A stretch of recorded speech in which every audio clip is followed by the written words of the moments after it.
हेलई किन के काहे खातिर बनौला दिल भगवान जी।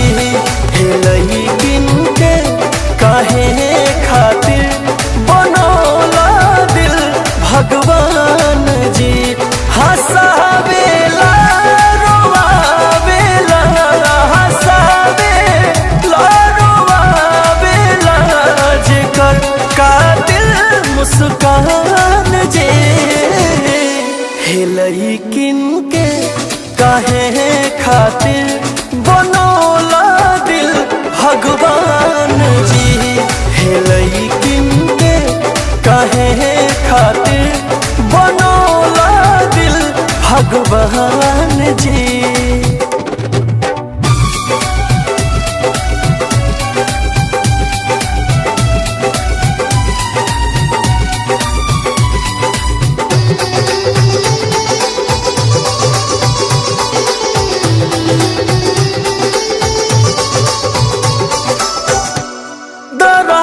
दिल के बढ़ावेली आवारा, पागल बनावेली।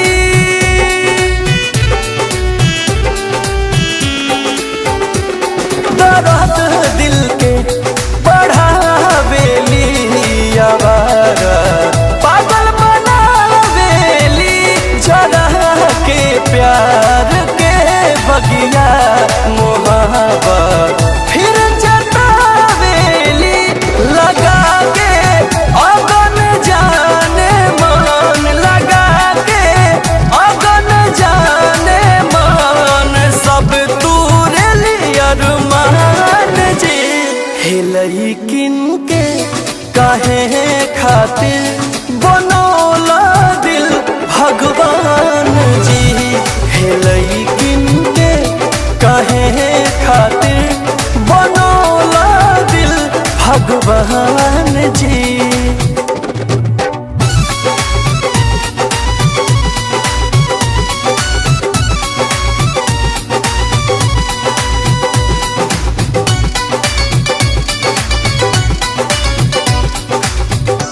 कतना के दीवाना बना देली, नैनन के बन चलाई के।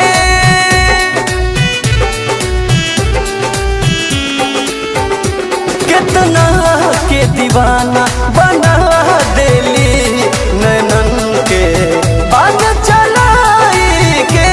छोड़ जाली साथ बीचे रहिया, कसम सब खाई के।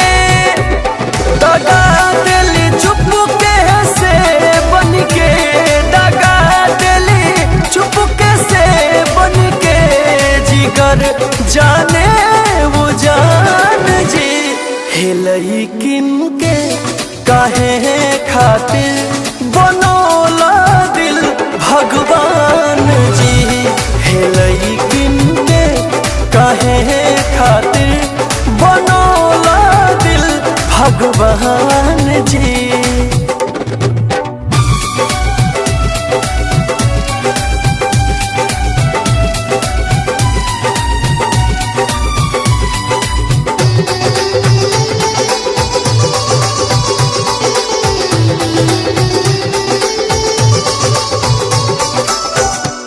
अलबेला कुंदन गवैले जान फेरा में इनका पार के।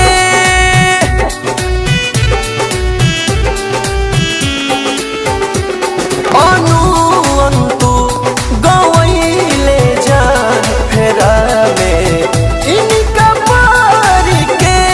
एही से कहिला दीपक के अबो से रह संभार के। इनके चाकर में बीटू के, इनके चाकर में गुडू के। होता जवानी जियान जी। हेलई किन के काहे खातिर बनौला दिल भगवान जी। हेलई किन के काहे खातिर बनौला दिल भगवान। भगवान जी।